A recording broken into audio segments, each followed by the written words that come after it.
আসসালামু আলাইকুম এভরিওয়ান, সবাই কেমন আছেন? আশা করি সবাই ভালো আছেন। অনেক দিন পর আমি একটা ভিডিও নিয়ে চলে আসলাম। ডমিনোস স্টাইলে একটা পিৎজা রেডি করেছি। সো আজকে সেই রেসিপিটা আপনাদের সাথে শেয়ার করব। এতদিন নানা ব্যস্ততার কারণে আমি কোনো ভিডিও আপলোড দিতে পারিনি। দেখে নেওয়া যাক এর প্রস্তুত প্রণালী। এর জন্য প্রথমেই লাগছে 2 কাপ ময়দা। এখানে আমি ভর্তি করে 2 কাপ ময়দা নিয়ে নিয়েছি। আর 2 কাপ ময়দার জন্য নিয়ে নিয়েছি 1 চা চামচ পরিমাণ ইস্ট, 1 টেবিল চামচ মিল্ক পাউডার, 2 টেবিল চামচ হচ্ছে চিনি, অ্যান্ড দেন 2 টেবিল চামচ রান্নার রেগুলার সয়াবিন তেল নিয়ে নিয়েছি এখানে। তারপর নিয়ে নিতে হবে পরিমাণ মতো লবণ। লবণটা দিয়ে শুকনো উপকরণগুলো একবার মিক্স করে তারপর আমি এখানে হালকা কুসুম গরম পানি দিয়ে, বেশি গরম কিন্তু নেবেন না, তাহলে ইস্টটা কিন্তু ডেড হয়ে যাবে, সো আর অ্যাক্টিভ হবে না। এটা হালকা কুসুম গরম পানি নিয়ে আস্তে আস্তে করে মাখাবেন। ডোটাকে সফট করে মাখিয়ে নিতে হবে। মাখা হয়ে গেলে এটাকে রেস্টে রেখে দিতে হবে 1 ঘন্টার জন্য কোনো একটা গরম জায়গাতে। তো সেই ফাঁকে আপনি বাকি প্রিপারেশনগুলো করে নিন। ডোটার কি অবস্থা? পিৎজা ডোটা কিন্তু এতক্ষণে একদম ফুলে গেছে। এর বাতাসটা চেপে বের করে দিয়ে এটা আর একটু ময়ান করে নিয়ে আমরা পিৎজার শেপটা দিয়ে দিব।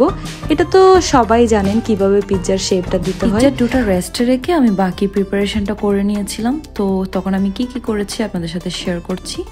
এই যে এখানে আমি চিকেন ম্যারিনেট করে রেখেছিলাম, একটু সয়া সস অ্যান্ড দেন একটু গোলমরিচ আর একটু শুকনো মরিচ দিয়ে লবণ দিয়ে এটাকে ম্যারিনেট করে রেখেছিলাম, একটু আদা রসুন পেস্ট দিয়েছিলাম। তো সেই ম্যারিনেট করা মাংসটাকে এখন আমি একটু লালচে করে এখান থেকে ভেজে নেব তেল থেকে। তো সেই একই তেলে আমি বাকি উপকরণগুলো দিয়ে নিচ্ছি। এখানে ক্যাপসিকাম, পেঁয়াজ অ্যান্ড দেন কাঁচামরিচ, টমেটো, এই সব কিছু আছে। সব কিছু একসাথে এখানে একত্রে দিয়ে মিক্স করে নিয়ে এখানে দিয়ে দিলাম আদা রসুন পেস্ট।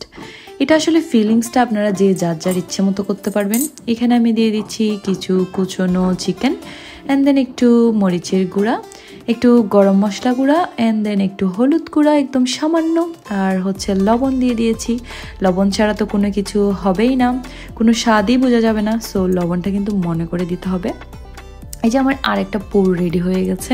এখন আমি যেই ডোটা রেখেছিলাম এখানে রেস্টে, সেই ডোটাকে এখন আমি আমার পছন্দ মতো একটা শেপ দিয়ে নিয়ে এরপর কাঁটা চামচের সাহায্যে এখানে একটু একটু করে ছিদ্র করে নিচ্ছি, যাতে এটা ফুলে গিয়ে এক এক দিকে এক এক রকম না হয়ে যায়। তো আমি ডমিনোস স্টাইল পিৎজা কেন বলেছি? এই যে এই সিজনিংগুলোর কারণে। এগুলো আমি ডমিনোসের পিৎজা খাওয়ার সময় তাদের কাছ থেকে চেয়ে নিয়ে এসেছিলাম। সো এখানে আমি প্রথমে ডমিনোসের সসটা দিচ্ছি আর এখানে একটা পিৎজা সস মেক করে রেখেছিলাম সেটা দিচ্ছি।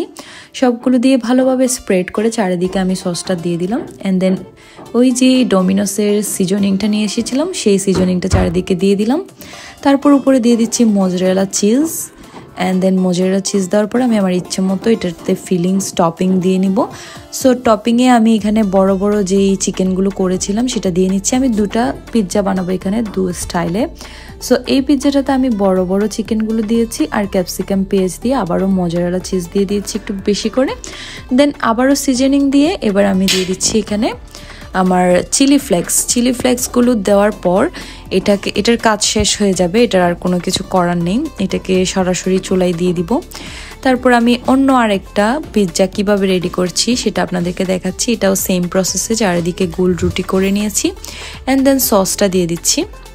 পছন্দ মতো আপনারা এখানে চারদিকে সসটা স্প্রেড করে নেবেন। অ্যান্ড দেন আমি যেই পোরটা রেডি করেছিলাম ছোট ছোট মাংস দিয়ে সেটা চারদিকে স্প্রেড করে নিচ্ছি। একদম বেশি করে দিয়েছি, যেহেতু এটা আমি ঘরে বানাচ্ছি আমি আমার ইচ্ছে মতো দিতে পারছি। সো এখানে আমি আবারও মোজারেলা চিজ দিয়ে দিচ্ছি। তারপর এখানে সেই সিজনিংটা আবার দিয়ে দিব। অ্যান্ড দেন এখানেও চিলি ফ্লেক্স দিয়ে দিব। তারপর একটু টপিংটা রেডি করছি, এখানে ক্যাপসিকাম পেঁয়াজ এসব কিছু দিয়ে ইচ্ছা মতো সাজিয়ে নিলাম। এরপর আসুন, এখানে আমি 2টো থালা নিয়েছি, একটা নিচে দিয়েছি আর একটা উপরে দিয়েছি, ভেতরে একটু কাগজ দিয়ে দিয়েছিলাম। সেখানে আমি এই যে পিৎজাটা বসিয়ে দিয়েছিলাম সেই পিৎজাটা একদম পারফেক্টলি রেডি হয়ে গেছে। সো এখন হচ্ছে আমি আরেকটা বসাচ্ছি সেম প্রসেসে। এই যে পিৎজাটা এটা বসিয়ে দিয়ে আমি ওয়েট করব প্রায় 20 মিনিট মতো। 20 থেকে 30 মিনিটের মধ্যে এটা ডান হয়ে যায়। এক একজনের এক এক রকম সময় লাগতে পারে। এই যে দেখুন এই পিৎজাটাও কিন্তু একদম রেডি। খুব সুন্দর লাগছে না দেখতে? খুবই ইয়াম্মি লুক হয়েছে, প্লাস খেতেও কিন্তু খুবই মজা হয়েছিল। সো আমার ডমিনোস স্টাইল পিৎজা যদি আপনারা এখানে ঘরে ট্রাই করতে চান তাহলে ট্রাই করতে পারেন। আর আমার রেসিপিটা কেমন লাগলো জানাবেন।